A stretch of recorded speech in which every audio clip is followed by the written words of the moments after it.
तो आइए अब देखते हैं हमारा साइनोटिक कंजेनिटल हार्ट डिजीज़ का case. Cyanotic congenital heart disease.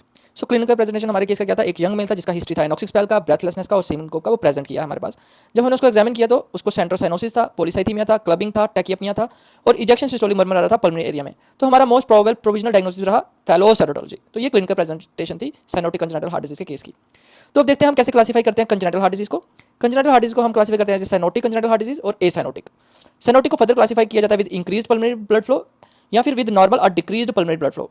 तो सबसे पहले देखते हैं कौन वो वाली कंडीशन जिसमें इंक्रीज्ड पल्मोनरी ब्लड फ्लो होता है। इसमें आता है हमारा transposition of great vessels, truncus arteriosus, total anomalous pulmonary venous connection, double outlet right ventricle और hypoplastic left heart disease. With normal और डिक्रीज पल्मोनरी ब्लड फ्लो में हमारे पास आता है tetralogy of Fallot's, tricuspid atresia, Ebstein anomaly, pulmonary atresia और single ventricle disease. इसके बाद एसोनोटिक हार्ट डिजीज में हमारे पास आता है with shunt, left to right shunt and without shunt disease आती हैं। विद शंट में हमारे पास रहता है atrial septal defect, ventricular septal defect, patent ductus arteriosus. इसके अलावा partial anomalous pulmonary venous connection, rupture of the sinus of Valsalva, coronary arteriovenous fistula और एओटो पल्मोनरी विंडो।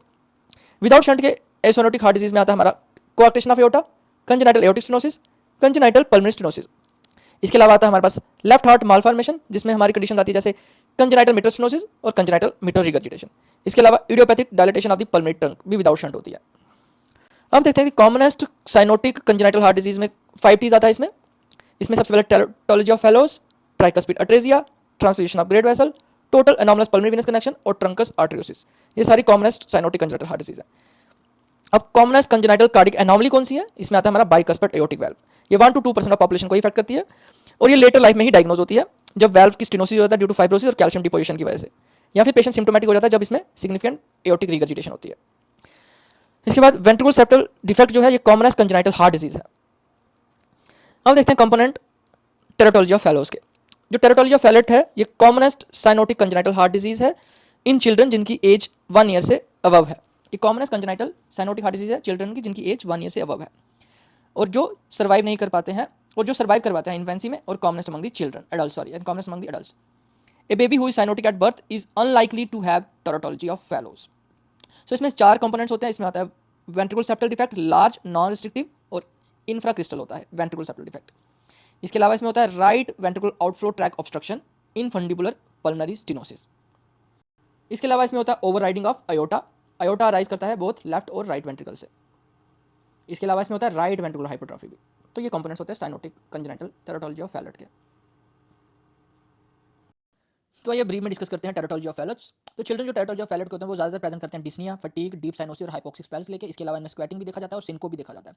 सिनको भी इनमें होता है बिकॉज इसमें क्या होता है कि सेवियर राइट वेंट्रिकुलर ट्रैक की ऑब्स्ट्रक्शन होती है जिसकी वजह से क्या होता है कि राइट टू लेफ्ट शंट में ज़्यादा होता है। उसकी वजह से क्या होता है कि वीनस और आर्टरी ब्लड की मिक्सिंग होती है जिसकी वजह से रिड्यूस्ड सेरिब्रल की ऑक्सीजनेशन होती है जिसकी वजह से इनको सिनको होता है। इसके अलावा इनमें रिकरेंट रेस्पिरेटरी ट्रैक इन्फेक्शन होती है, हिमोप्टिसिस होती है और इनका ग्रोथ भी अच्छे से नहीं होता है, इसलिए इनमें इंपेयर्ड ग्रोथ भी देखा गया।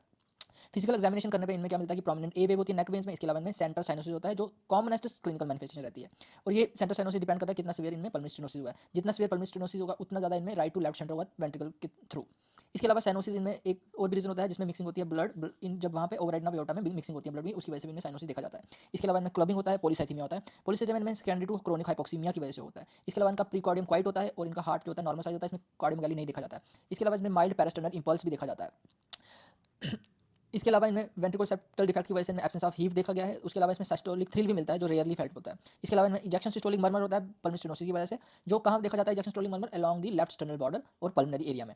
जो इंटेंसिटी और ड्यूरेशन होती है सिस्टोलिक मर्मर की वो इनवर्सली रिलेटेड होती है सीवियरिटी ऑफ पल्मोनरी स्टेनोसिस की। इसके अलावा इनमें S1 नॉर्मल रहता है और S2 सिंगल होता है, लाउड होता है और रिप्रेजेंट करता है एओटिक वाल्व क्लोजर को। कॉन्टिन्यूस मर्मर होता है ब्रोंकियल कोलेटरल्स का जो कि बैक में इनमें हेयर किया सुन सकते हैं हम बैक में जो कॉन्टिन्यूस मर्मर होता है ब्रोंकियल कोलेटरल्स का। इसके अलावा वीएसडी में बहुत ज़्यादा लार्ज होता है इसीलिए इनका सिस्टोलिक प्रेशर डिफरेंस होता है टू वेंट्रिकल्स का वो बहुत ही कम होता है जिसकी वजह से वीएसडी का मर्मर इनमें साइलेंट रहता है। राइट वेंट्रिकल इसमें इफेक्टिवली डिकम्प्रेस कर दिया जाता है वेंट्रिकुलर सेप्टल डिफेक्ट की वजह से, इसीलिए इनमें कंजेस्टिव कार्डियक फेलियर नहीं होता टेराटोलॉजी ऑफ फैलेट में अनलेस उसको कॉम्प्लिकेट कर दिया जाए इन्फेक्टिव एंडोकार्डाइटिस या अनीमिया की वजह से। जब पेशेंट जो होते हैं इनको कॉम्प्लिकेट कर दिया जाता है, सिंकोप हो जाता है, इनमें हाइपोक्सिस हो जाता है, पैराडॉक्सिकल एम्बोलस हो जाता है जिसकी वजह से इनमें बहुत ज़्यादा ब्रेन अपसेस भी देखने को मिलता है। इसके अलावा इनमें इन्फेक्टिव एंडोकार्डाइटिस होता है और कॉम्प्लिकेशंस भी हो सकता है सेकेंडरी पॉलीसाइथीमिया की, जैसे इनमें इंट्रावास्कुलर थ्रोम्बोसिस होता है जो डिफरेंट साइड्स पे अपेयर होता है। चेस्ट एक्सरे में इनका हार्ट जो है नॉर्मल साइज का होता है और कैरेक्टरिस्टिक अपीयरेंस होता है जिसे हम कहते हैं boot shape heart with upturn apex. Boot shape heart with upturn apex को हम कॉर एंड सैबोट अपीयरेंस भी कहते हैं एक्सरे में। और इसमें लंग फील्ड्स ओलिगेमिक होते हैं, ब्लड फ्लो लंग फील्ड्स में कम जाता है। ईसीजी और कार्डियक कैथेटराइजेशन भी कर सकते हैं ऐसे केसेस में, और इकोकार्डियोग्राफी इनका डायग्नोस्टिक टेस्ट होता है टेरोटोलॉजी ऑफ फैलेट का।